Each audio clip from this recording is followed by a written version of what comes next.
Hello, everyone. How's it going? This is Davis with the M3 podcast, Multimedia Madness. So, my podcast here is about movies, games, TV shows, anything media related. Now, normally I have my two other co-hosts, either Dallas or Brandon, and last week we actually had both of them and not me. Had things a little changed up a little bit. But this time I actually have an opportunity to interview an actual known screen writer, actor here in Edmonton, Neil Chase. We're gonna go into a little bit about himself and what he does a little bit, and get into the mind of an actual writer. So I'm definitely interested on that, and then we're gonna kind of start discussing a little bit the main topic we're basically talking about today is the Falcon and the Winter Soldier, from start to finish, and have that the main kind of topic. We might jump into a little bit of other shows and movies and how the MCU as a whole comparing to DCEU, that type of stuff. So if you like that type of stuff, movies, games, anime, whatever, make sure to subscribe on YouTube and rate 5 stars on any listening platforms available. So let's get into it. Hey Neil, how's it going? Good, good. How are you today? As we were just saying, going good. Yeah. So it's gonna be a little bit echoey because yeah, I'm in the process still of moving, so everything's not exactly set up. I just have my computer on my bed and my tripod with my other camera and everything. So yeah, if I'm not looking directly at you, I'm looking kind of at my other camera, just so you know. I have the same problem. I always look like I'm looking down because my camera is mounted above the monitor, and Yeah. I always want to be looking at who I'm talking to. Yeah. It's yeah, Yeah, exactly. So if you kind of see that's kind of a little bit of an issue. Yeah, I might kind of be looking down a little bit at you. It's slight angles, but I think it's all yeah. good. So yeah, why don't you first of all introduce yourself and say like what you kind of do here in Edmonton, and how you got into the industry, or what have you. You bet. Yeah. So my name is Neil Chase. I'm a screenwriter, actor, novelist, hailing from Edmonton, Canada. Um, I oh boy, how can I dive into this? Let's see. I've written somewhere on the order of 20 feature screenplays. Um, Luckily enough, some of those have actually gotten produced now, so that's always a bonus, rather than just having a bunch of them stacked on Piles and beside piles me. and just sitting Yeah, there. exactly. Yeah. Exactly. Hey, you wrote the script that got me my first co-directing job, quote unquote. Which one was that? The one that Eric and I did, what we changed to choices. The one that you wrote about the gangsters, or for Oh Dylan. yes, Yes, yeah. right. That Yes, that yes, yes, yes. that That's awesome. that we changed it around so much that you didn't even want to deal with it anymore. It's all good. You know what? That's the nature of the business, though. Once it's kind of out of the writer's hands, whoever takes it on, they end up making it their own in one way or the other. So I always liken it to selling a car, Mhm. right? When the car is yours, you can modify it and do with it all you want, spruce it up as much as you want. But then the moment it's out of your hands and it belongs to somebody else, um, they can do with it whatever they want. Put Mhm. on new tires, they can throw a spoiler on there, they can paint it whatever color they want. Make it neon You pink. know, exactly, exactly. And really, as the writer, I pretty much have to be okay with that, because that's what film is. Film is such a collaborative process that the writing is just the very first part of that process. Hmm. And then, if you're fortunate enough to be a writer on set, then that's a beautiful thing, because then you get to be part of that collaboration all the way through to the end of the process. But it doesn't happen every time. Hmm. Um, and it's one of the reasons why I also like novel writing, because unlike in film where it's my vision mixed with all these other people that The bring it to life. the When director, it comes to novel producer. writing, Yeah. all the actors, Yeah. exactly, everybody that's Everyone's involved, throwing in right? their 2 cents. Yeah. That's right, that's right. But when you write a novel, it's just one person, right? So all of it from start to finish is the way that I saw it. I describe it exactly the way that I want to. The characters come out, the way that they're in here, and hopefully that all gets across. Hmm. So yeah, Well, it's a lot of fun. Well, with your book that you just wrote and it's on like the top 5 of Amazon or something like that right now? Like, It's been really great. Like, yeah, it's my book is called Iron Dogs, so that's been my debut novel. I wrote it, um, uh, I guess about a year or two ago now, and then I put it out last year.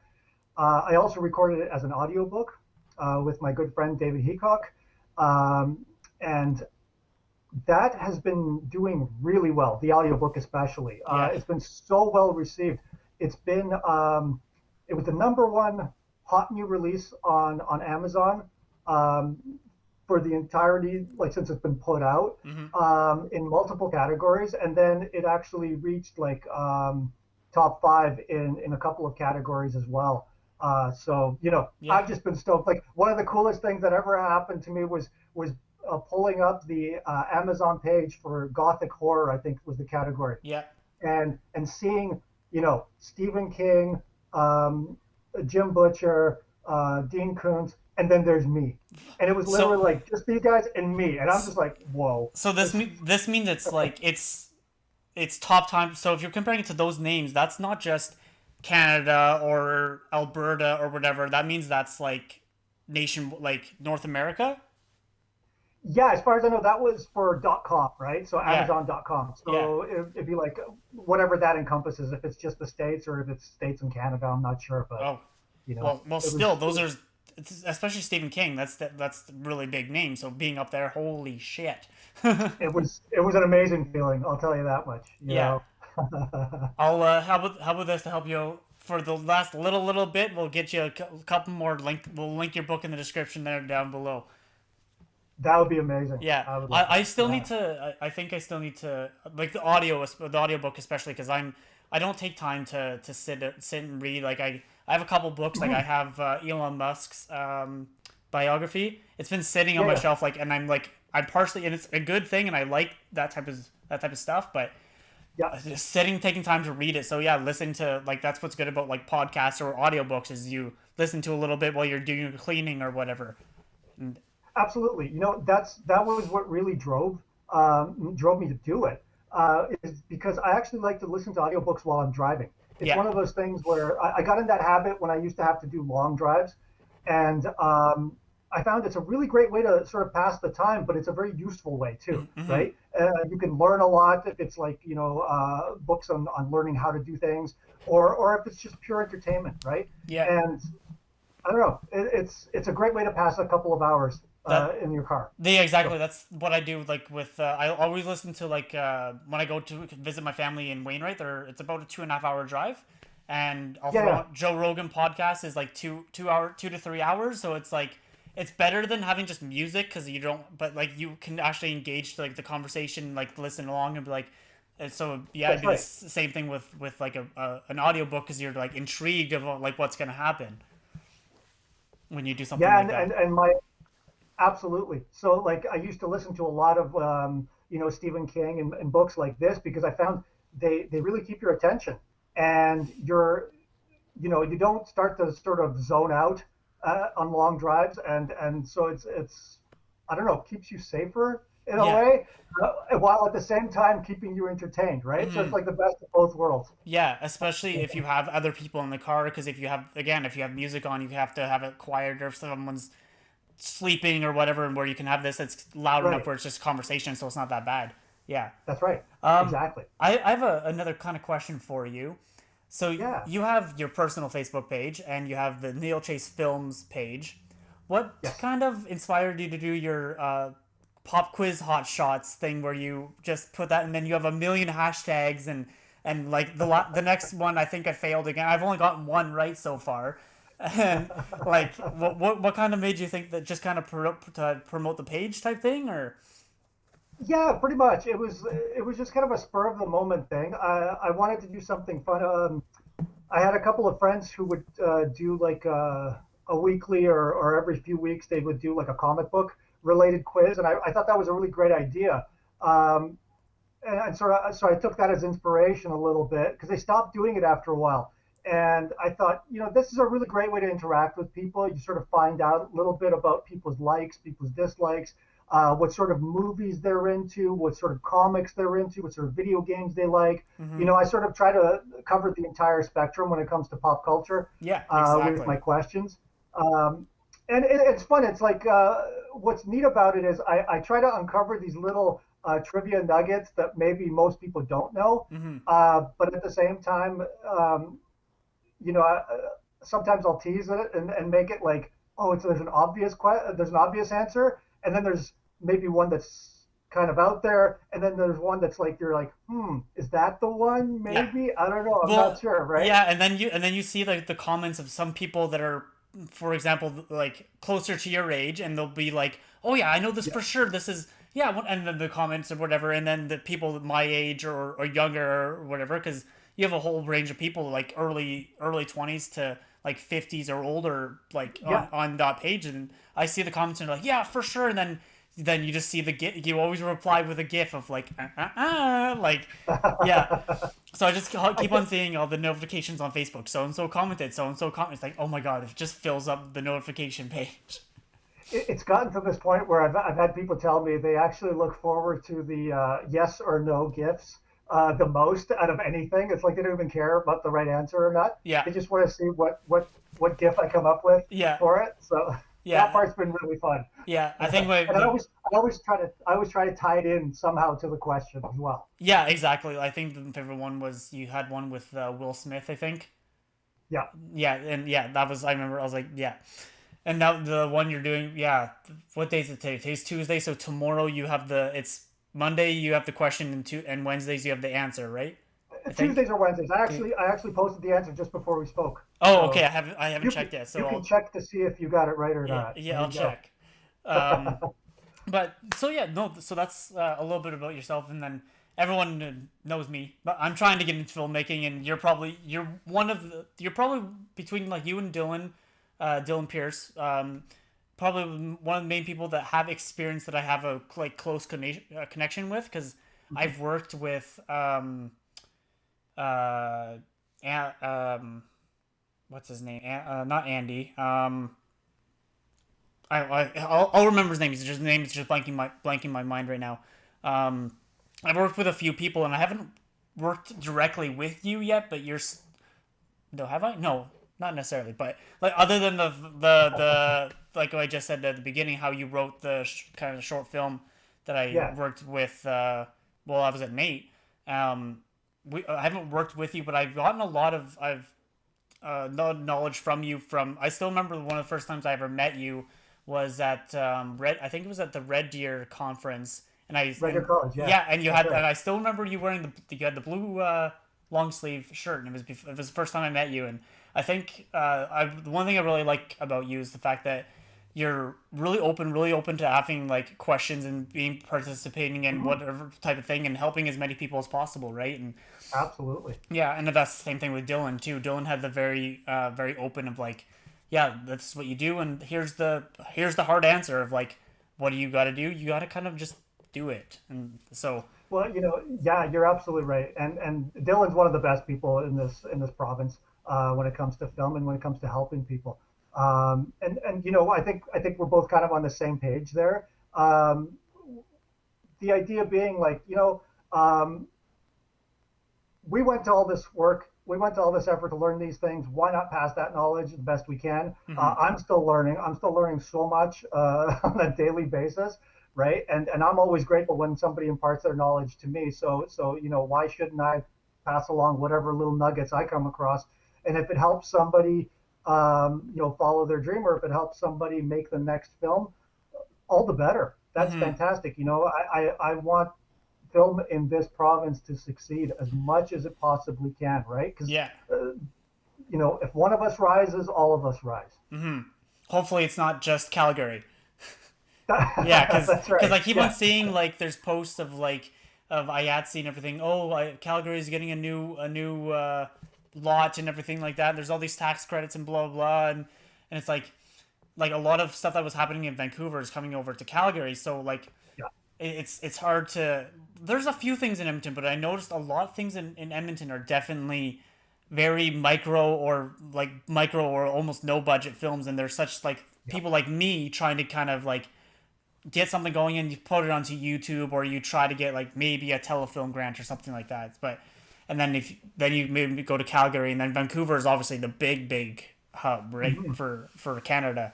It's So it's a challenge, that's for sure. Yeah, it definitely is. And I think you hit a nail on the head right there.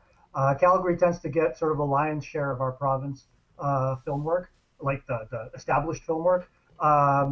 Whereas here in Edmonton, we end up sort of people end up doing their own thing for hmm the most part, and it is indie and it is low budget for the most part. Sometimes we get the occasional project. Dylan's a perfect example of that, where it's like we'll get a great film coming through here with a $1 million budget, and it's a lot of work for everybody, and hmm things like that are fantastic.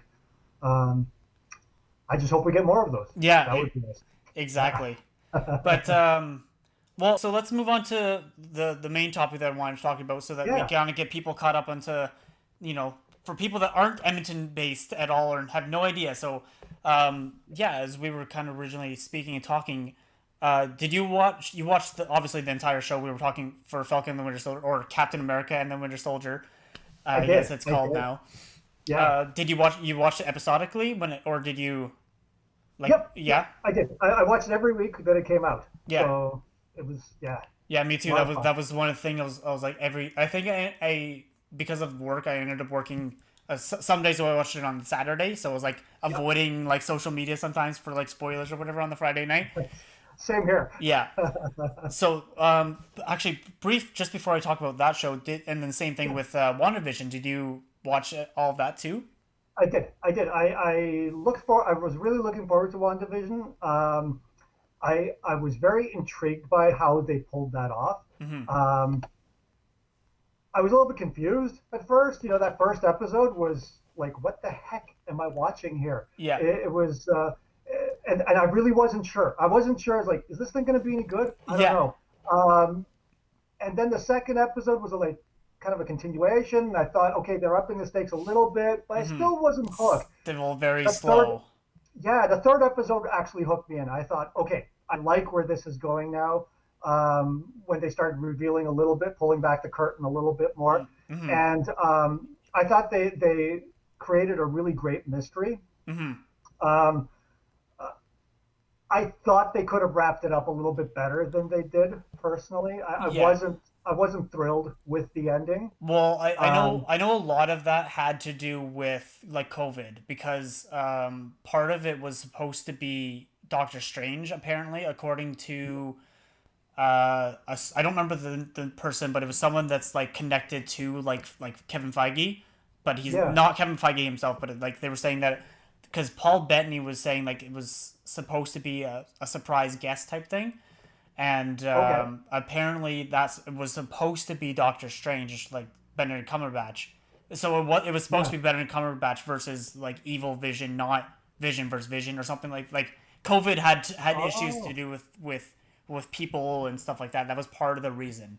I know Oh that. wow. Yeah. That would have given it a completely different feel, Mm-hmm. right? I actually like the vision part of the story. I thought that was really well done.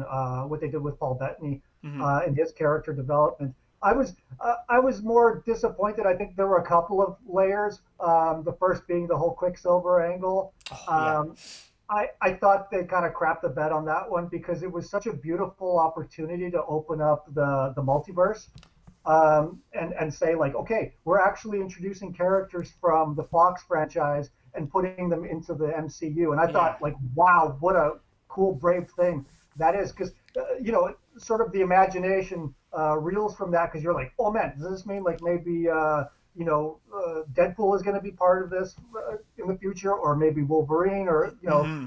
all these characters, but then no, it turned Yeah. out to be kind of just like a boner joke, right? Yeah. Exactly. It's kind of annoying that yeah they used another actor who played Quicksilver, and but he's like a third version because he's not playing the Fox version of Quicksilver. He's not Right. playing her brother who died in Age of Ultron. He's like kind of like her brother, but not, and he's not his Fox version of himself. It was definitely like what is this? Like why did they like I get they kind of wanted the Exactly. hype, but yeah, they didn't actually tie it in. So no, I think Yeah, it's like overall it was good, but Yeah. Yeah. It's like you're right. They didn't capitalize on it as much as they could have, I right?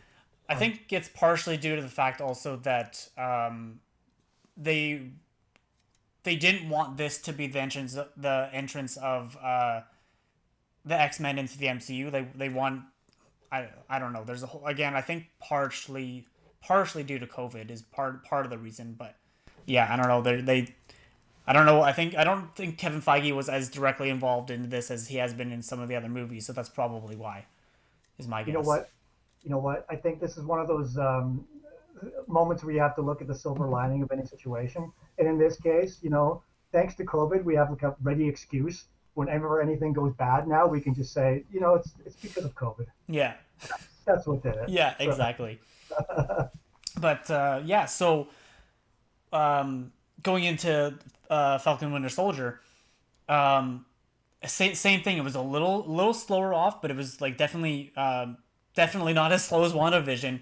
But one thing for me is at the very beginning that I actually liked was bringing back George St. Pierre as Beltiste or whatever his name is in the show. yeah, I don't Batrock. remember. Yeah, Batrock, yeah, absolutely. That was a great reveal. yeah. So yeah, Yeah. and I know from the Winter Soldier movie that GSP, because he's a professional fighter, he has kind of a little bit of issues with this role because it's the fake fighting compared to what he's so used to. And Yep. yeah, he's actually getting popular again because he was on Joe Rogan and everything. So he might be he's a slight rumor he might be coming back to the UFC. That would be interesting. I mean, he's been gone for a couple of years now. I've watched the UFC as well, and it's like I think that would be great. But it would be a big challenge, just because he's been gone for a while. Mm-hmm. He's not as young as he used to be, and there's some in the welterweight division. Usman is a beast, man. Mm-hmm. Like I don't see many people beating him right now. No. But all the luck to him. GSP is a legend, man. He's in his day he was pound for pound the greatest in the world. So if anybody can do it, maybe he can, right? Yeah, exactly. Um, so you like, as we said, since you're a writer, you have that kind of mind. What did you kind of think of like the like overall like writing and script and dialogue of the show? Well, I'll just preface it by saying that Winter Soldier is probably my favorite Marvel movie of Yeah, all of them. as a lot of Uh, people, it is for most people. A lot of people. yeah, I thought it was incredibly well crafted. They set up, they used the backstory that was set up in the first Captain America movie and then the following Avengers films, and then to bring it into the Winter Soldier, I thought was beautifully done. And it was a bit of a tone shift, right, from the um, quote unquote superhero movies, and it was less of that and Mm-hmm. became more of like a spy thriller, Mm-hmm. which I thought was really kind of cool, right? With some really kick ass action. Mm-hmm. Um, so to build on that, I was very excited for Falcon and Winter Soldier because I thought they established these characters really well, and then to follow it up with Civil War and of course the last two Avengers movies, these characters sort of had a really great lead in to the TV show. And I was pleasantly surprised that it began with such a punch. It Mm-hmm. was like there was some real great action, and you got to see um, the Winter Soldier in action, in that flashback scene. Yes. And then you Yes. also got right, and then you also got to see Falcon taking on Batrock in this helicopter chase, which was really well done as well. Mm-hmm. Um, so I was on board immediately. Yeah. It wasn't like there was no doubt in my head that okay, this is going to be something I'm going to want to watch from start to finish. Mm-hmm. Um, but I was also curious to see how they would tackle the whole legacy of Captain America, right? Because to me, Steve Rogers is my single favorite character in the MCU. The way Chris Evans played the character was, I thought, absolutely perfect. Because I used to read the comics when I was a kid, Mm-hmm. and I just loved that character. He's sort of the embodiment of all that is sort of pure and good, right? But at the same time, he has an edge to him. He's not just like a Boy Scout. He can Not as sort of make much not compared as much, right? compared to in the 40s. Right. But at the same time, he's this guy who literally he fought in World War II. He's a veteran. He's a soldier. So he has that soldier mentality to Hmm. things, right? So there's a bit of a harder side to him, and I always like that about the character. If he could sort of switch it on and off if he had to. But at the same time, he always sort of stays true to his convictions, and he's always honorable in everything that he does. Hmm. And you Like in know, Civil War. like in Civil War, Yeah, Civil exactly, War is right? a perfect example of that. Yeah. Yeah, and to the point where he's larger than life. He's larger than just a man, right? He Hmm. becomes this icon for the country. And I thought that the TV show approached that really, really well. Because the one interesting thing about Sam Wilson as a character is he's just an ordinary man, Yeah, right? he has When all no said and super done, soldiers or anything. Yeah. yeah, there's no superpowers. He literally just has these wings that help him to fly, and that's Hmm. really it. Other than that, he's a soldier, sure, but it's and he's in obviously really great shape. Hmm. But it's just a man playing in this world of superpowered beings, essentially of gods, Yeah, like right? yeah, exactly. So for him to step into that role, and I was really glad to see that they followed that through line where you could sort of see it being set up at the beginning where he turns the mantle down, right? It's that sort of that refusing the call, as Yeah, it were, right? he Uh, didn't feel like like he says at the end of Endgame, like it belongs to someone else because because like you just said, Steve Rogers is such that big like powerhouse of a man. Like him and Tony are the two like people of the two leaders, and he's right. yeah. So and he was on he was on Cap's side during Civil War, so he has so much respect for him, and That's then right. yeah, it had nothing to do with like being a black man, but then they kind of tie that in with like Isaiah Bradley and introducing him and everything. They did, yeah. I thought they tied that in really well too. What's interesting, just to back it up a little bit, what you Yeah, just said about Sam sort of being there next to Steve Rogers, on his during left. Endgame and all that stuff, right? Yeah, on his left, Oh no, exactly. yeah, yeah. Like so, he was always kind of the sidekick, really, when you think about it, right? Hmm. Um, and I think it's one of those things where it's always difficult for the sidekick to step into the role of the hero. You see this in other comics as well, right? Wherever, like when Dick Grayson I was just tried gonna to step in Nightwing. and become Batman, right? For Yes. example, and things like this, right? And Yep.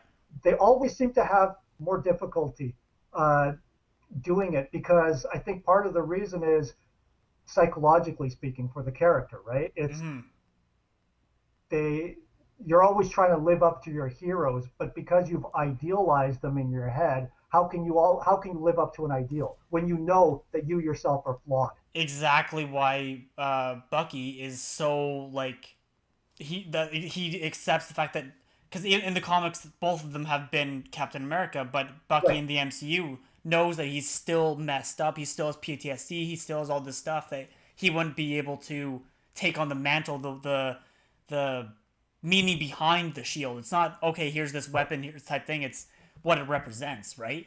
Exactly. He feels he can't live up to what it represents. That's exactly right. I think he had too much baggage to deal with, right? And even when the show ends, I think he still hasn't quite resolved everything, which is interesting. Like in the title, right? You alluded to that at the beginning, where it starts off as the Falcon and the Winter Soldier, and then it ends Captain America and the Winter Soldier, which I thought was really interesting and kind of telling in the fact that his story is still not over as the Winter Soldier. They didn't switch it to To Captain what America and Bucky, or White right? Wolf. Or White Wolf, which is kind of what I expected one of those two, but they didn't. They kept it the Winter Soldier. So I'm like, what does this mean? I think there's more Winter Soldier stories to be told, which I certainly hope so because I Mm-hmm. love that character. Mm-hmm. You know, um, yeah. But going back to what you were saying about Isaiah Bradley and that side of the story, that's another angle they pulled out of the comics. Mm-hmm. You know, for your listeners who aren't familiar with that story, um, this was, oh gosh, I don't know, maybe about 10 years ago, I think, maybe more. So Marvel did kind of a little retcon of the Captain America history where they said that Steve Rogers, in fact, wasn't the first Captain America. He was the first successful test subject, but there were a group of African American soldiers who were experimented on in order to perfect that serum. And Isaiah Bradley was the one who survived the process. All of the rest of the test subjects died. And they weren't really volunteers per se. They were told that it was going to be I can't remember now, a vaccine for smallpox or something. And sorry, well, I was just gonna say, which ties into real life history, which actually happened. Things like because they were testing, and then they would actually give black men like, and because as the expendable, because which is obviously you wouldn't look at it today in today's standards, but they give them like cholera or something like that, which is right, because they wanted to see the effects of these things, and it was, I mean, it's horrible, absolutely horrible, right? 100%. What happened in real life. And so, Marvel kind of took a page out of real history and transposed it onto this character. And I thought they approached that really, really well in the TV show. The character of Isaiah is fantastic. If anything, I would love to see that backstory come to life and see him in his, adventures as, this sort of precursor to Captain America. So that was, and I thought it was really well done. Yeah. So I misunderstood a little bit because how I kind of saw it was that because Steve Rogers was in the 40s, but Isaiah was in like the 70s, like during the Vietnam War. They changed it in the TV show. They changed it. Oh, okay. In the comic, he came before, but in the TV show, he's after because they're trying to reproduce the serum. Yeah, just like from the very first Incredible Hulk movie, how they show it in the very, very beginning. They're still trying to pull it forward, and that's where the Winter Soldier serum comes from. It's a play off of it, slightly different. Yeah, the Abomination, all that stuff is all slight variants of the original Steve Rogers. Yeah. That's right. Yeah. In the MCU, at least. It's right. different in the comics and everything, right? But yeah. Well, that's the thing when you're trying to truncate, how much, like 80 years worth of comics into 20 movies. You're gonna have to slice and dice a little bit. Exactly. But that's one thing that's really good about Marvel, and like especially like Kevin Feige is such a brilliant man because unlike the DCEU where they're or DC Comics and Marvel in general, where Marvel is like so much inspired by real life, especially since it's set in like New York for the most part, compared to DC where it's Metropolis, Gotham, it's all fake places. Where like that's what I like about Marvel better is the fact that it is still somewhat realistic. Like people are trying to build Iron Man weapons and technology to this day, like based off of that, it's plausible. But I lost my train of thought. Oh, but like a DC, yeah, they. Like you have, as you were saying, like the god, like normal man for Falcon. Again, like that's what people always say Batman is. He's a man amongst gods, but at least the Falcon is still more plausible than Batman. Like it's very, very unlikely that one man can train his entire life and learn all these martial arts and be the smartest person in the room and still live his regular life compared to Falcon where he's this is who he is. This is like a real. Yeah. You could see him. You could, especially with how they show him try to support his sister in with the boat and everything. So it shows. Okay, so, I like how. Sorry, I'm thinking of two thoughts at the same time. How it shows the real life of like this struggle. Okay, so he works for a gender, or he's a contractor for the government or whatever for missions, but. And then when he goes to apply for the bank loan, they ask the question that the fans have asked, like, how do they get paid? Like Tony can't be paying for everything. He's like, yeah, he's making money, but even now that he's out of ever since he's got out of the military budgets and everything like that, and he's in energy or whatever, like, okay, that kind of makes sense, but not like multi-billions of dollars. There's no way he can pay everyone. So that's a question that I like how they threw that in of like of a fan being like, how the heck do they actually do everything? Well, it's a valid question. How the heck do superheroes make a living, right? Historically speaking, they've always had their alter egos, right? Which had a day job, right? Like Spider-Man's a photographer for the Daily Planet, Clark Kent's a reporter, stuff like this, right? Daily But Bugle. then, yeah, Daily Bugle, yeah. But then the MCU has sort of just done away with all that, right? It's almost like the hero and the alter ego are one and the same, Mm-hmm. right? Like Tony Stark is Iron Man. There's no mystery about it. Captain Steve Rogers is Captain America. There's also no mystery, right? Mm-hmm. Um, but it begs the question: what do some of these guys do for a job? Like, how do they earn a living? Mm-hmm. Falcon's a perfect example of that. It's like you sort of get the feeling like this poor guy just sort of lives on, veteran pension, and that's kind of it. Especially Right? American veteran pension. It's not. Yeah, exactly. It's kind of hard to get and everything too. So Yep. they respect. They have so much respect for the military, but they don't pay them. That's right. That's right. Yeah. Um. So like, kind of not related, but then like, did you know about all the other plot points that they were trying to go into that they kind of had to cut completely? No, no, I No. didn't. So you remember in the I think it was the very first episode how they stopped the trucks and everything coming in, and Mhm. Bucky's on the truck, and it shows a thing of vaccines. Yeah.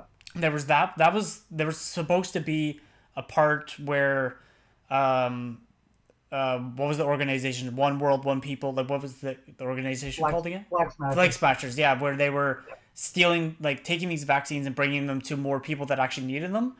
Yeah. But there was, and that was the whole reason why there was the random funeral of the random woman that we never kind of got introduced to.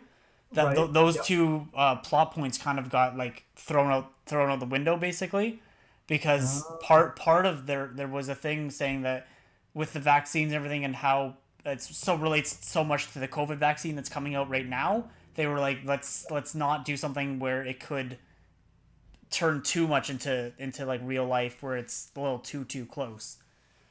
blame COVID, in other words. Right. Yeah, yeah. No, exactly. Yeah, Oh, fair enough. Yeah. You know what? That makes sense because that would have tied in those plot points a lot better. I mean, that one character that, yeah, it was such a sort of big plot hole of like, what is the significance of this one random person mm-hmm. and their death? Like it's a character we as the audience know nothing about. Um, and don't care about at all. Let's be honest, because Yeah. we never actually met her in life, Mm-hmm. and all we see is just her funeral, and it's supposed to be this big moving moment, and yet it kind of falls flat because we're just like, okay, just get to the next part, right? Mm-hmm. Yeah, unlike Sharon, no, Peggy Carter's funeral in Civil War. Like, Right. we know who she is, and they even re-bring her again in Endgame. Like, we know Yeah. who she is. We know that she's an important character. She like started with the Shield, and like Hmm. then you see her like in old age and everything, like how important she is. So like having that, it actually made sense, and it kind of like helped sway Steve's decision with the Sokovia Accords in that movie and everything too. Like how, like Absolutely. remind him, I should say, compared Yep.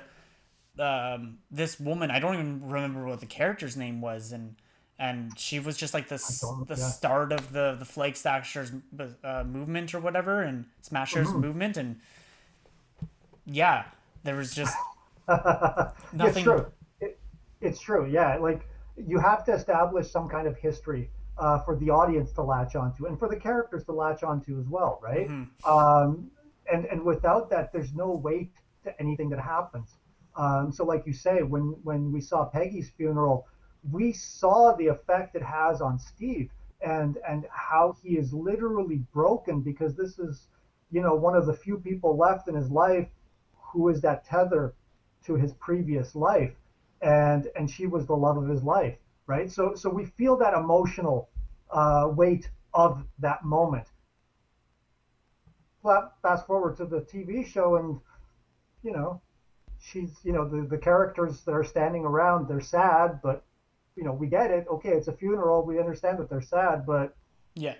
You That's had that's as far as it goes. yeah, you had all these like what 20, 50, like however many other people in the room just kind of standing there like then not even like the extras knew what they were there for. It Right. seemed like it was just kind of like okay, I guess there's just yeah. So yeah, Exactly. it was just a random like plot point that just got like completely erased, and I don't know why. Hmm. Um, but yeah, what your impression of bringing Zemo back? I loved Zemo. I thought they did him solid in this one. Um, the character in Ultron, well, not Ultron. Age of It, Ultron, he wasn't in Age of Ultron. He was in Civil War. Sorry, Civil War. Civil War, So the yes. character they had they had him in Civil War, and I thought he was okay. I I like the comic book Zemo. I thought that character has got a great backstory, and then there's this story of redemption that the character tries to go through because he comes from a very evil past that his family is tied to.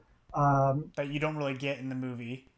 no, The, not at all, all right? you get is the voice recording on his phone. Right, Yeah. right, and he doesn't look like he looks in the comics. They sort of missed the opportunity with the purple mask and all that stuff, and so it was kind of like a missed opportunity. And I love the fact that they brought him back into this show and they sort of righted all those wrongs. Mm-hmm. They gave him the costume that the fans want to see. Besides They his had him sword, behave. Right, that's true. he doesn't have his rapier. That's right. But you know what? He still managed to kick a little bit of ass. So that Yeah. was, and I like that they gave him some humor as well. Like he wasn't, he was very dour and sort of one note Mm-hmm.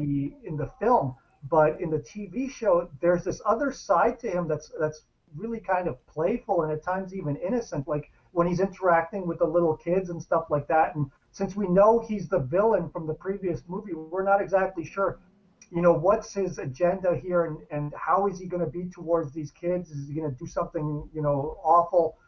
But no, I mean, he ends up literally giving them candy and being nice to them. And it Mm-hmm. was just sort of a nice, refreshing change for this character. And we actually see his growth as a character thanks to this show. Mm-hmm. So I really appreciated that fact, and I really hope that it leads to the establishment of the Thunderbolts I was just gonna say storyline, that. Yes.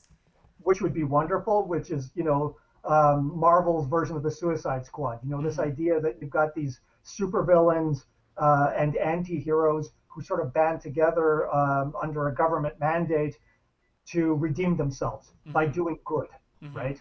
Some of them want to, some of them don't, and I think that sort of makes for a great mix, It, right? yeah. Exactly. So yeah, there's already so there's gonna be um him and well I was gonna say spoilers, but it's been over for a while a little bit now. But yeah, we have the new like Captain America, like the guy who took up the mantle, the what's his U.S. name? agent now, Yeah, U.S. John agent. Walker. Yeah, so we Yeah. have him, and then there's a couple other people in the raft already, if I remember correctly.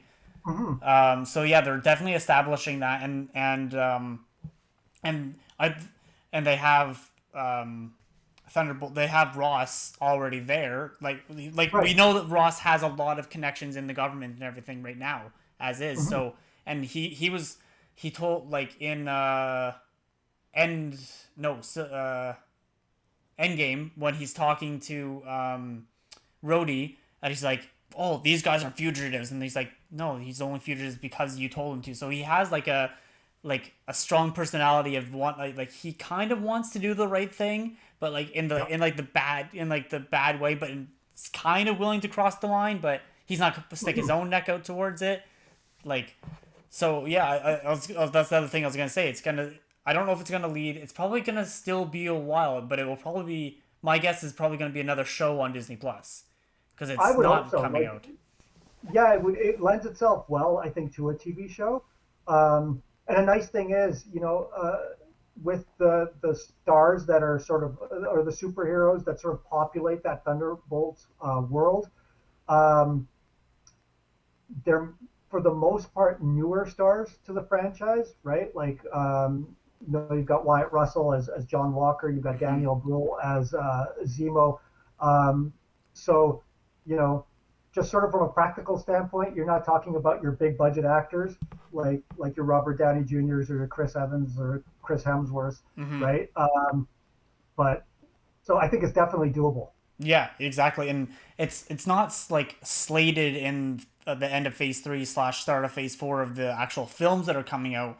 So Mhm. I wonder, like, I really hope it does go to Disney Plus and maybe it's like a secret project or something like that, because if they're kind of teasing it and there's going to be this season of Falcon and Winter Soldier, there's probably going to be at least the second one based off how it Yeah, ended, right? yep, I Um, think so. considering it's not necessarily tying into, there's no other, there's a long time until Avengers 4 comes, or 4, 5, whatever number it counts, if you count Endgame as Infinity War as one movie.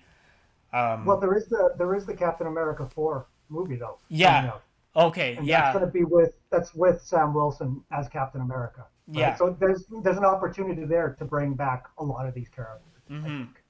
No, yeah, So yeah, exactly. So I wonder if that's going to be where they introduce. Oh, that's a good point. That's probably where they will introduce the Thunderbolts then, it would be a potentially. good opportunity. Yeah, Yeah, absolutely. yeah.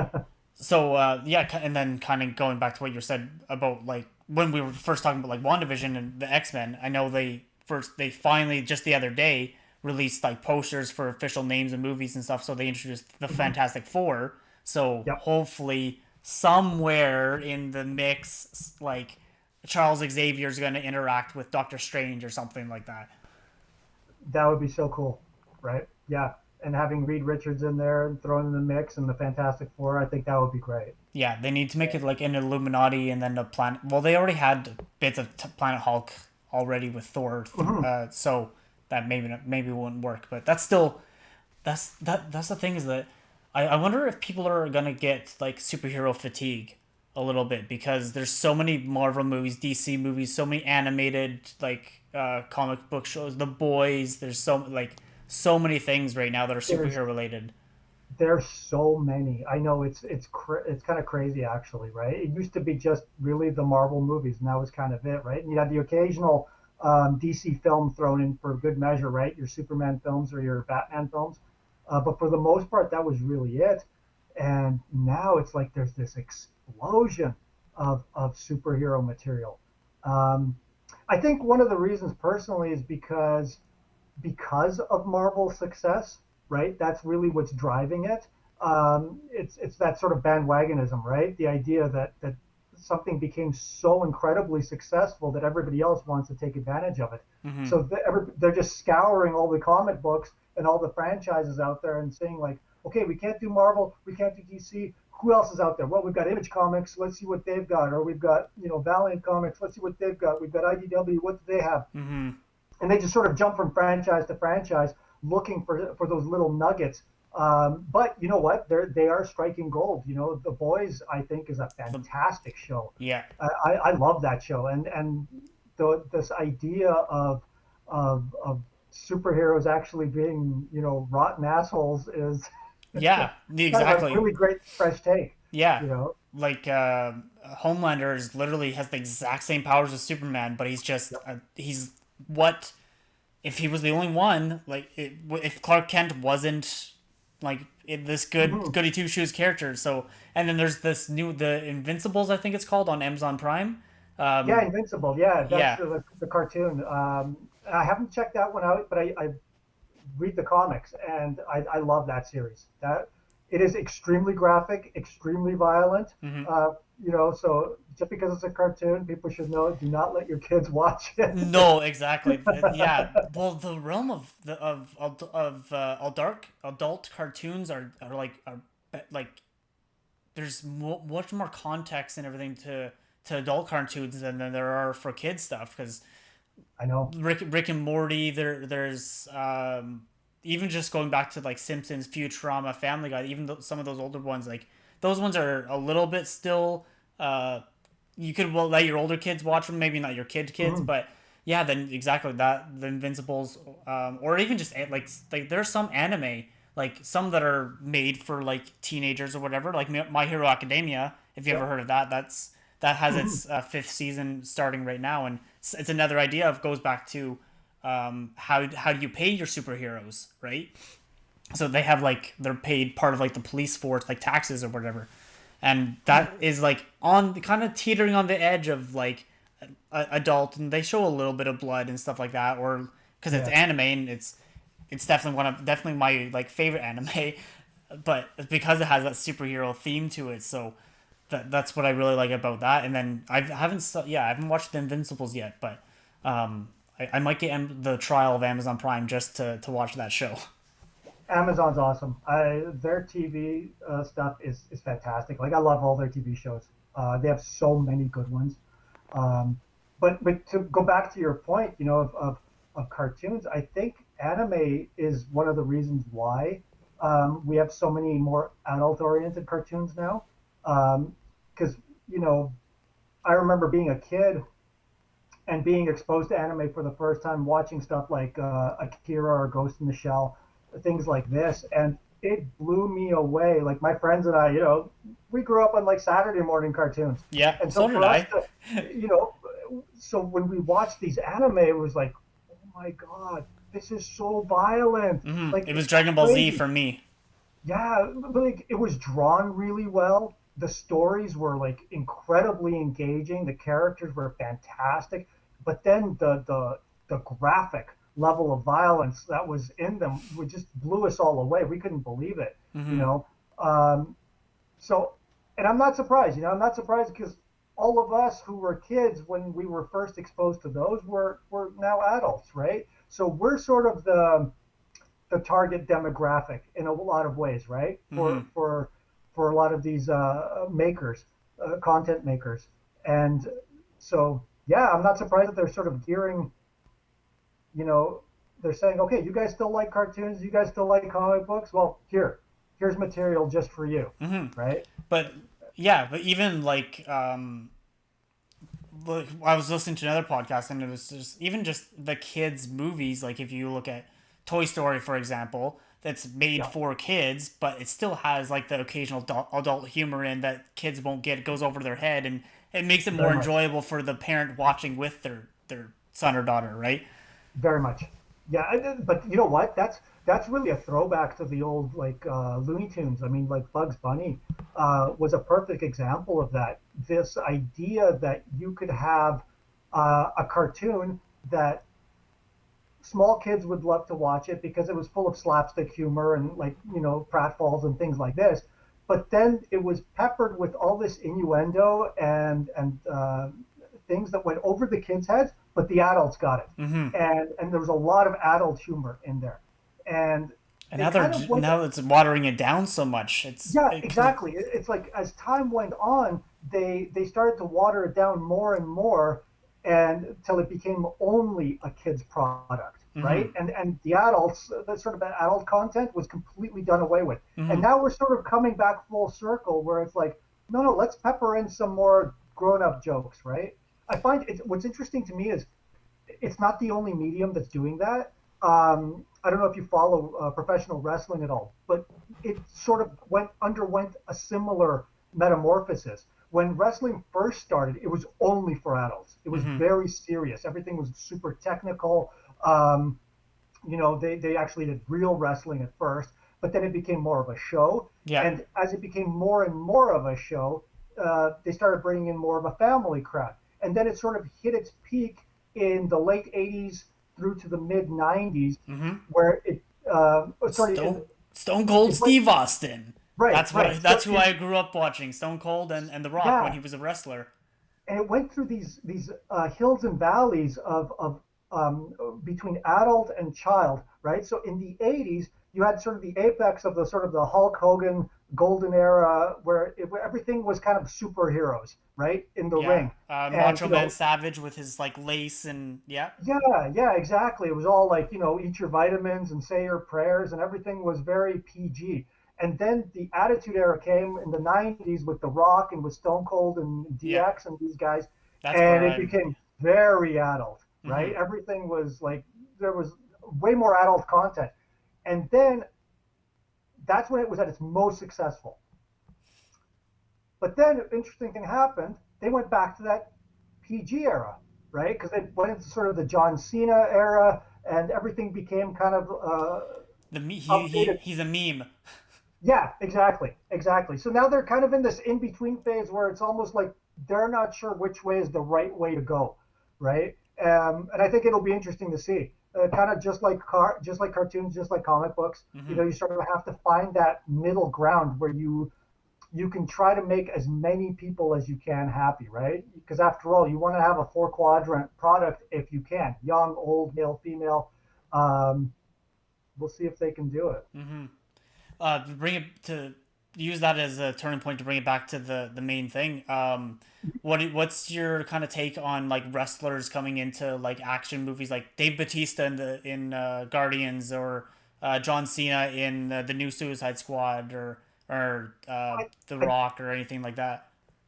I think it's a natural progression. I think The Rock is the guy who really, Dwayne Johnson. I think he's the one who really opened that door. Because back in the '80s, they tried to do it with Hulk Hogan, but the problem was Hmm. Hulk Hogan as a character was such a caricature that anything they tried to do with him, he just ended up being Hulk Hogan, Hmm. right? So it was always just Hulk Hogan, fighting aliens, Hulk Hogan babysitting, Hulk Hogan doing something, right? It's always the same character doing these different circumstances. Hmm. But when Dwayne Johnson came along, luckily he had a really good range. You know, he has a very natural charisma. People like him. Hmm. He has a great look, obviously. Yeah.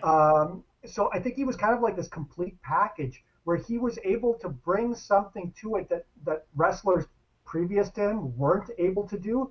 And he got to sort of step out of that shell where it's like, I'm not The Rock anymore. I'm not this character that I play on TV. I am this character in the movie, and Yeah. you'll accept me as such, right? And I Yeah. think that guys like Dave Batista, especially, like I think was able to follow that in Guardians, um, and I think that was such a wise decision on his part to take that role because it allowed him to do something that the wrestling character never did, and that was to bring this innocence to this character to himself as a character, and to bring a soft side that you don't see in that wrestling persona. Especially if you're a villain in the wrestling era, right? If Exactly. Yeah. Yeah. Exactly. Yeah. Um, And so now we can accept them. You know, we just watched actually. My family and I we watched. There's a I think it's called My Spy, I was just gonna. That was the thing I family was film. gonna. Yeah.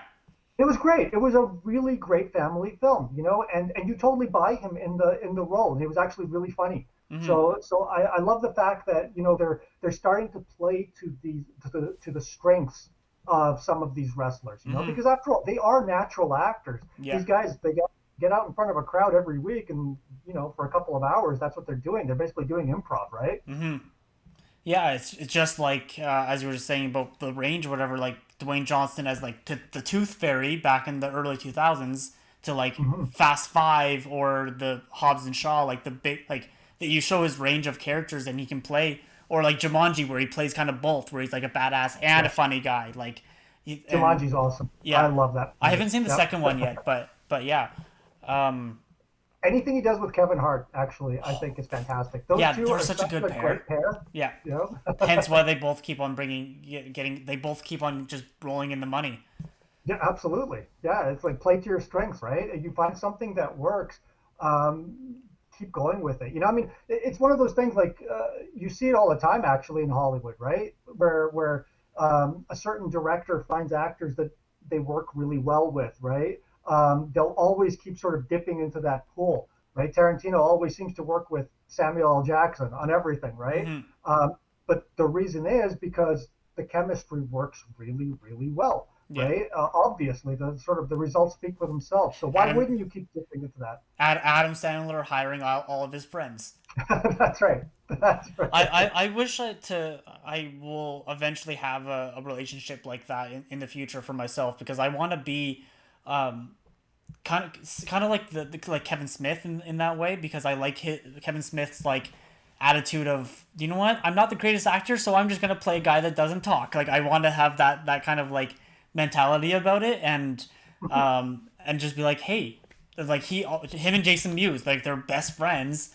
He got Yep. introduced. They make all these movies. Like Kevin Smith, he writes all of them, directs them, everything, and he knows that Jason he can do the work if he puts his mind to it. So he'll get into it. He had bad issues back in the 90s, early 2000s of like drug problems and stuff. Mhm.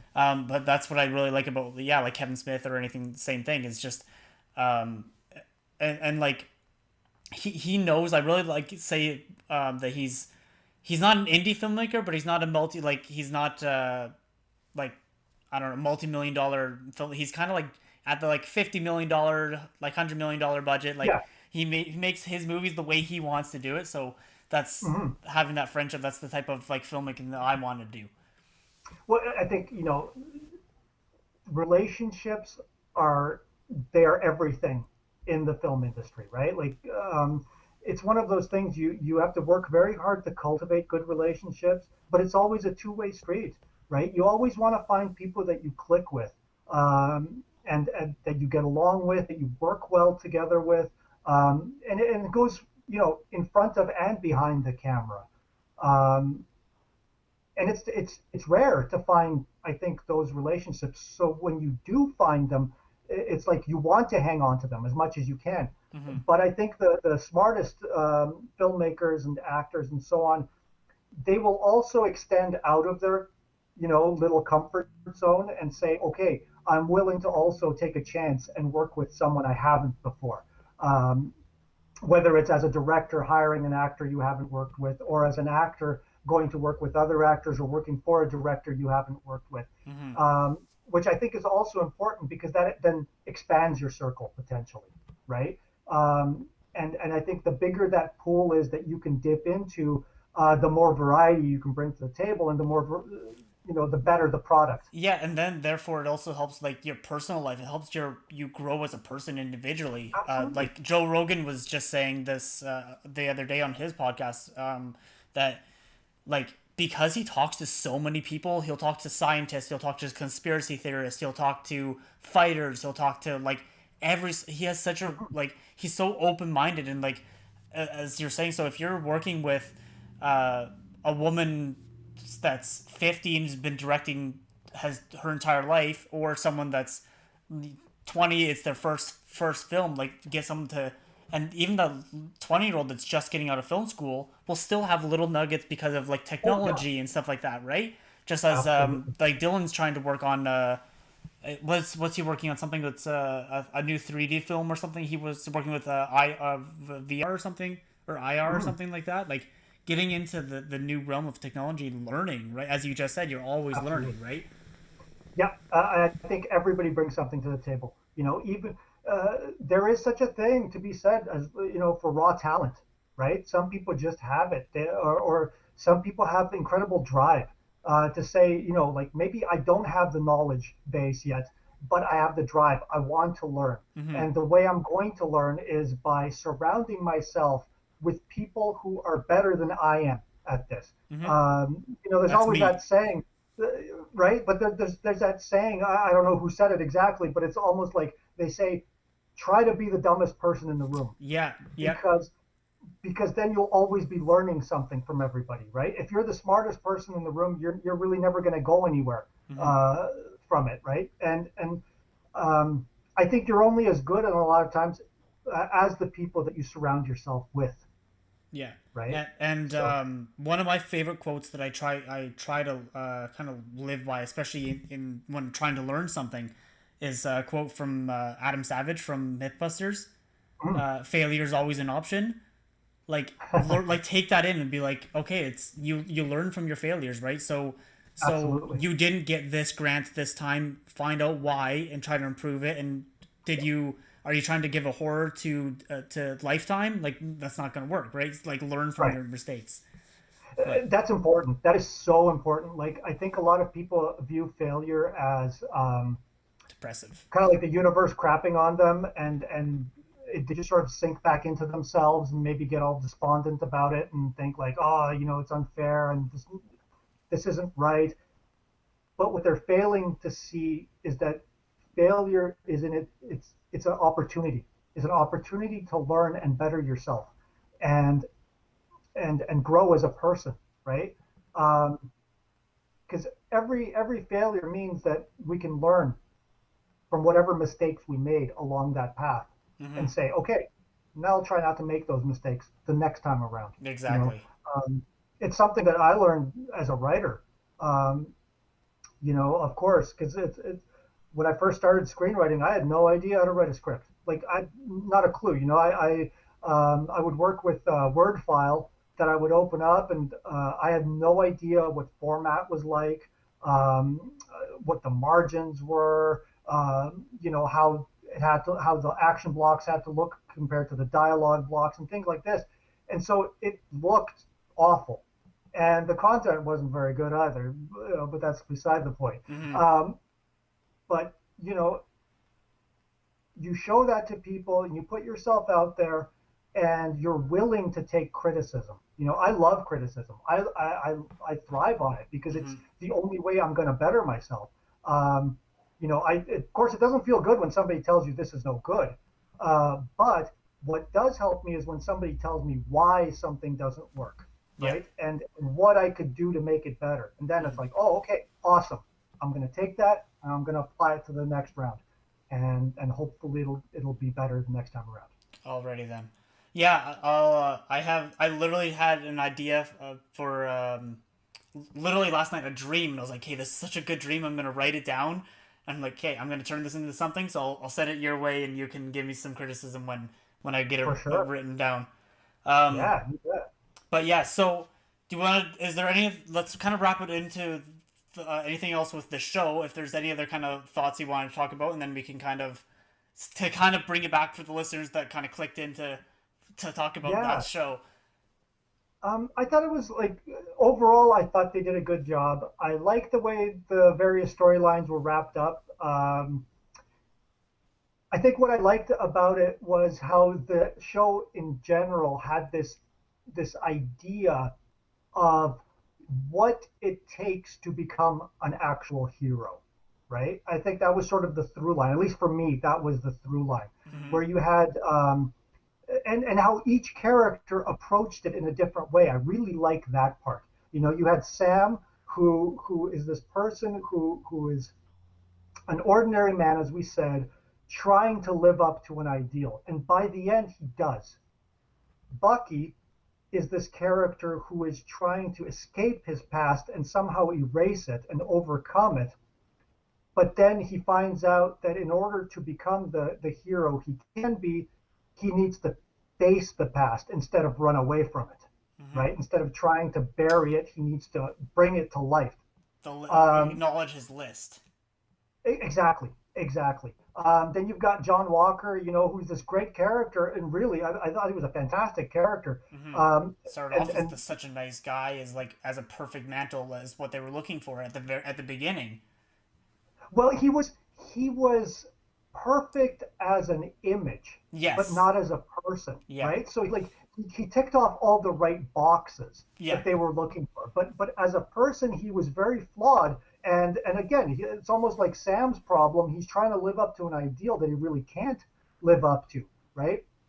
And part of that is because he's a very different type of person from Steve Rogers. Mm-hmm. Steve Rogers was this person who as a weakling, appreciated, like that line in the movie where he appreciates a weak man appreciates strength, right? Um, so he always approached everything from the idea of um, protect the innocent, protect the weak first and foremost, always be just, always be on the side of right. John Walker really approached it from this place of strength, right? He was sort of the top athlete who became a top soldier, who became this Medal of Valor winner and all this stuff. He's like a genuine American hero. Mm-hmm. So yeah, And he then still had respect in a lot of, and he still knew the for the most part the kind of right thing to do. We just not exactly the best way of doing it. well, exactly, because he was a Sometimes character. at least for the Because like his backstory is that way. Is more right, yeah.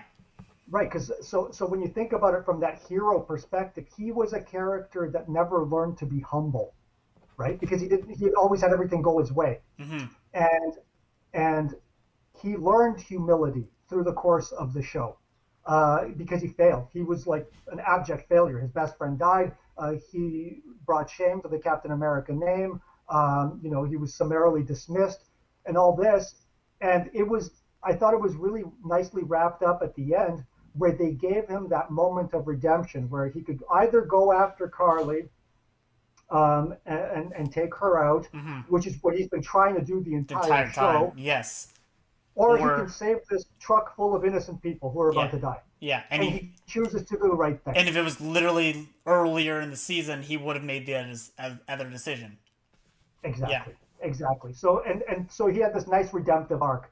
And then you've got Carly, who herself is somebody, I think, who's trying to be a hero. She's trying to do the right thing for the people that she cares for. But unfortunately, hers is a negative character arc, right? Where she starts off with noble intentions, but ends up failing because rather than choosing to redeem herself and make the right decisions, she makes the wrong decisions. And she chooses to kill, and she chooses to, hurt innocent people and things like this, because she feels it's a means to an end. But as we all know, the path to hell is paved with good intentions. Yeah, right? it's like as I was saying before, like what I like about one of the reasons I like about Marvel is their characters actually like okay, you like one of my favorite villains in all of the MCU is Killmonger because he has that same like oh shit like this actually kind of makes sense like it's I get it like and I get where the anger comes from, right? And the same and with her too is literally it's that like okay, well we just half the world was destroyed for like 5 years. Things change. This changed an entire planet worldwide, and like now you're kind of like saying what happened didn't count, like doesn't matter anymore. So and it was her way of kind of looking at it and shaping it, and again, the one world, one people, like no borders. That premise makes a lot of sense for a lot of people, but that way of going towards it's the flip side of the coin of the that way of going towards it is not necessarily the best way. Right. It's like you say. I think the best villains are the ones we can actually relate to, because it at once makes them more relatable to us as viewers, but it also kind of scares us a little bit, right? Because we sort of it's like putting up a mirror to society and saying, "Look, you are one bad decision away from being the villain." You know what I mean? And I think but at the end of the day, that's what makes them villains, is the fact that it comes down to usually one key moment where they cross a line that should never be crossed, right? And then it's not to say that then the villain can't become a hero again, because we've seen that happen as well, right? Winter Soldier. Exactly. Yeah. Exactly. So and that's what makes them so fun to watch as characters, right? These sort of like ups and downs. What you just said that reminded me of the line from Deadpool 2. I don't remember if it's 1 or 2 where the Colossus he's saying like everyone thinks that you're a hero. You wake up a hero. You brush your teeth a hero. You do your taxes a hero. But it's one moment. It's each cute little moments. I don't remember. Right. Is that Deadpool 1 or 2? 2. Two. Yeah. This is your moment. That's right. Yeah, it's the one moments exactly. Yeah. One little quick question first, and then we'll wrap it up. Sure. What was your kind of take on Sharon Carter as the power broker? Like, as they were kind of leaning towards it, but kind of not. Yeah. It was like, did they just throw that in as like a retcon? Like, just. Yeah, it kind of felt a little bit forced to me, to be honest. I think part of the problem was they didn't have anybody else that could be that character. Do you know what I mean? Like, it wasn't a surprise when it turned out to be her, because it was like they never really set up anybody else that could have been. The only other character that might have fit that role would have been Zemo. Zemo, yeah. And but him kind of playing nonchalantly, like. Yeah, but the way that they set his character character up, you could sort of see that he was actually turning into kind of a good guy. So that would have been a really big swerve if they'd thrown that in, and I think would have been more unexpected than had it been the way it was with Sharon. Yeah. I don't know. I think it sort of remains to be seen where her character goes with it, and if they capitalize on this somehow, then I think maybe it'll be a good payoff. You know? Yeah. Exactly. I was like, I know I saw a bunch of theories that would be like, well, maybe it's her, but they're saying they're using he. I know, like Zemo saying I know him or whatever, and it's Right. like, so like that's just an easy way to throw it off. And so, Yeah. I don't know, like, exactly. I don't know if Zemo actually knew that Sharon was to begin with, or if he was just kind of being like being confident to show his power type thing in Majinpur, and like just knowing that type of people that you have to be a badass, like, or if he was still, if he's gonna, I guess he doesn't know because he would have been in the prison by the time that everyone found out. But yeah, so now, but maybe she's still just kind of like the face, because it ends with her on the phone call saying like, may not have super soldiers, but I have secrets to sell type thing. So Yeah, she you might don't still know be who's just kind of, the face of the power broker, like the person that, right. yeah, We just still don't know who she's talking to exactly. yeah. Exactly. Yeah. So I don't know. It's interesting. Like, I think there's a lot they can still do with these characters. There's a lot of room to grow for all of them. Um, Personally, I want to see more of Zemo. I think he's a fantastic character with a lot of potential.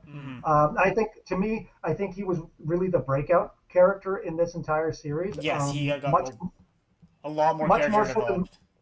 Sorry. and I think he was more than Marvel expected. Do you know what I mean? Like Well, that whole support from the dance fan. thing. Yeah. That whole dance thing turned like viral, right? And Marvel wasn't even expecting that, because when they filmed that scene, it was literally just Daniel Bruhl goofing off, because he wasn't supposed, like, the character wasn't supposed to dance. Yeah, the little. So he just kind of did his little thing, and they thought this is actually really funny, so they filmed it, and then they put it in the show, and everybody loved it and thought this is fantastic. Yeah, that's just like Chris Pratt with the first Guardians movie when he drops the orb. Yes, Same thing. that's right. It's a blooper, but it's not because it's something that Star Lord would do, type thing. That's right. Yeah. It fits so well with the actual character, right? And I that's think what. I think Oh, sorry. I was just gonna say that's what happens when you let, like, you have your producers, but like Kevin Feige has his notes, but he won't be like, he lets the directors like make decisions, right? well, it's also letting your actors make decisions too, right? Like, I'm of the strong belief that once an actor takes on the role, um, that's theirs. The director is there and the writers are there to give them guidance on that character. But once they sort of become that character, I think they should be given a creative freedom to try things like that. And I think once you embody that character, like you say, with the whole Peter Quill dropping the orb, I think that was a perfect example where he knows his character so well, and he's staying in character during that take, to the point where even if he screws it up, he will recover as the character. Yeah. And then it's up to you as a director to say, I think I've got a really great moment here that I can throw into the movie, even though it's unscripted. It still fits in really well, and it shows us a bit of this character development. Yeah.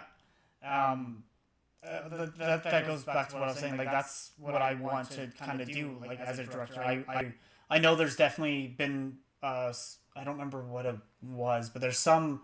I was watching an interview of being like, yeah, we do the 2 or 3 angles of the main take of how it's scripted, and then we do like one kind of improv just to see what fits best. I don't remember who that was that they were saying that, but yeah, that's the type of thing that I want to do as well. Like, let people take it and kind of run with it. Right. Yeah. So Yeah, I think that's a great idea, honestly. yeah, but yeah. So overall, yeah. I really definitely I think we had really good, very very similar points on the show and everything, and like that's the thing about like this, is that you have obviously have a lot more experience with the actual stuff that I do, but I think it's just the passion of it that we had. That's why I was really glad why I wanted to do this, right? Because I can Absolutely. tell that you're the type of person that loves movies just to love movies, right? And Mhm. and same thing with me. I love, and it's just that's why I wanted to get into it, because I want to know how things are, how they're made. And as we were talking so far, like what I've noticed is just general conversation. We kind of just pick up on like, okay, well that's why this person does that, or as we were talking about like the being on the cliff for the villains or anything like that, and it Yeah. has nothing to do with um like being in film school or you kind of being on sets or everything like that. It has to do with like just knowing what people like and just enjoying it and just kind of picking up on those cues, right? Yeah, it's knowing what it takes to make a good story, right? Mm-hmm. Um, and I think that's inherent in us as human beings. We, since the first humans, right, living in their caves, we've been telling stories Mm-hmm. to each other. So I think it's something that's ingrained in our DNA, and I think that's why we can recognize a good story when we see it. Um, and we find those moments of where stories connect us, right? And that's why Yes. we enjoy it. We enjoy the same shows and things like this. Mm-hmm. Um, it's great. I love it. Awesome. Well, yeah. So thank you very much, Neil. How about this? We'll call back again after Loki finishes, and we'll do another one. Sounds like a plan. I love it. Let's do it. Sounds good. I would definitely love to have that. I love this format of having the general conversation, genuine conversation. That's the whole reason I Me started the too. podcast, right? Is to talk about it and be like nerding out and stuff like this, and that's why I like to cover multiple media platforms, because Mhm. like Jaden, the guy I started the podcast with, he's more like jumps into gaming stuff. I jump into movie stuff and like boom, fuse it together. And then Brandon, the other one of the other co-hosts, we talk about anime stuff and everything. Awesome. And then Dallas, he gets into like news. He likes talking about like celebrity news and stuff like that. So it kind of all Okay. mingles stuff together, and Nice. yeah, it's always fun. But this has been a new experience for me of doing like that, and I think, like I said, when we were first starting, the last time that I saw you in person would have been at the bar, however long ago, and Back when we like could still go to bars. yeah, Yeah. exactly. Damn COVID. Yeah, yeah, blame COVID. So no, I would absolutely love to do it again, and maybe once every few months you and I will come back and we'll talk again. Absolutely. Yeah, we should just film something together too. Oh, There you go. I would love That'll to. Yeah, yeah. I actually, well, that's one thing I'm turning this channel into. I want to actually turn it into like a filmmaking channel as well. Oh, So awesome. this is Right on. starting off as podcast, and then I want to make content on this channel as well. So That's a great idea. once we get a chance to, yeah, I would love to actually work with you instead of just talking with you. Let's Like do it. That sounds great. it's always fun. Sounds good. Well, that's the M3 podcast for this episode. It was definitely different than what I normally do, but still the content ended up being good. We had only one general topic, but as we saw, we had a good conversation about what it kind of needs and what the kind of life is going into and everything like that. So if you're interested in that type of stuff, make sure to rate the 5 stars on any listening platform that you can. Share it out to your friends. Let them listen if you like any of that type of stuff. Give Neil some little bit of love there too. Listen to his book. What's it called again? Sorry. Iron Dogs. Iron Dogs. It's available on Amazon, and I'll have the link down below. And is there any other thing that you want to talk about there for yourself? The only other thing we've got going on right now is Boneyard Racers, our little short film. It's sort of making its festival run right now, so keep an eye out for it. You can find it at boneyardracers.com, and we've got updates regularly for where it's playing near you. You didn't invite me to help make it? What is this? Neil, come on. We invited everybody. Everybody was welcome to come help it. There was, yep, that's my story, and I'm sticking to it. Alrighty then. Thanks everyone for listening, and we'll be back next week. Thanks, guys. Thanks, Davis.